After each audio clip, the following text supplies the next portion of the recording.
It's so good to be back on this channel. Right, Stinker? Tony, I really missed slapping a bitch upside the head with the truth. Stinker! I mean, I missed interacting with our viewers in the comments section. I hope everyone is well. Almost everyone, that is. So today on You Can't Make This Shit Up, we will be taking a look at a traveler who doesn't travel. Maybe she does other kinds of traveling or trips. You know the type? But I guess I would call myself a traveler too if I lived in an RV trailer.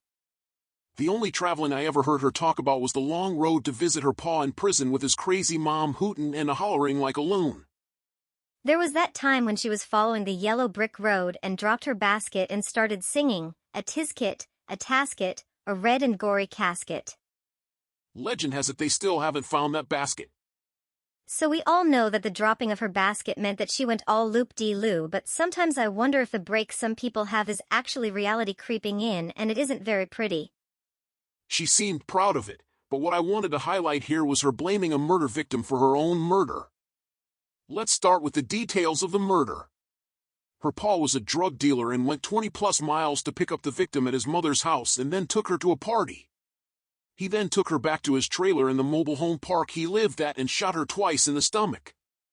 He prayed over her and then put her body in a pickup truck behind the trailer. The next morning he wrapped her in a sheet and a tarp, dug a pit, sprayed her with bug spray, dumped her in there from a wheelbarrow but never covered it. A few days later someone tipped off the cops. They found her but he was long gone.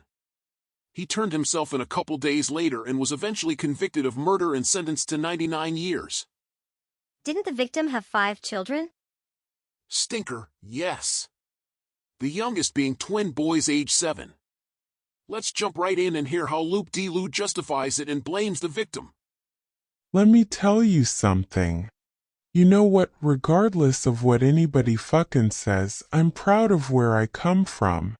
I won't forget where the fuck I come from. And I don't give a fuck about what anybody says about me.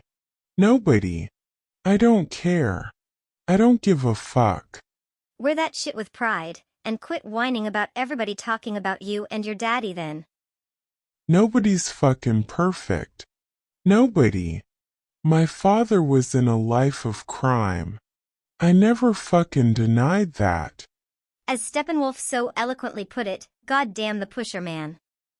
I don't want to go into details, but this woman left her 5 children and her husband to go down to my father's house. Of course she did. I doubt she went there for stimulating conversation. She was a drug addict and your father was supplying her poison. Right, Stinker. And if her father didn't want her around, he could have put her to the curb. Her husband used to come down and knock on the door. Eugene, can I see Carla? And my father would tell her, go home. Go to your kids. Right, send her home wasted to take care of her kids after he got the nasty from her. What a great guy. I was sitting on the couch one day and knock on the door and it was her husband. And my father said, hey, take her to the back room. He was talking to me. My father opened up the door and he slammed the door and he stood up against it with his back and said, you need to get your wife and y'all need to go. I'm tired of feeding the bitch. Go. Wait. What? Daughter, hide this woman in the back room. Open the door, slam the door, stand with your back against the door and ask him to get his wife and go home? What in the meth is going on here? She would not leave my father alone. Then, you know, whatever. When someone, anyways, you just don't walk in on somebody wanting to do some, you know, some ill shit, and try to rob and then shit fucking happens. Shit happens when your defense is I don't remember shooting her and then trying to hide the body. Right, Stinker. It was the green pill's fault. I think she added in there were 2 men with her trying to rob him at a later date because no one is going to buy that he couldn't overpower a woman so-called trying to rob him. Tony. During this little walk down memory lane she didn't mention the 2 accomplices but later added that to the story. That was the woman that left her 5 children to chase after my father. 'Cause he had the money and the good fucking dope. She wasn't, my father had women all over the place. Now that's something to write home about. No wonder you beam with pride. Her husband would have to come down. Hey, you wanna come see your children? You know. My dad would tell her, get the fuck outta here. Go. Get your ass on outta here.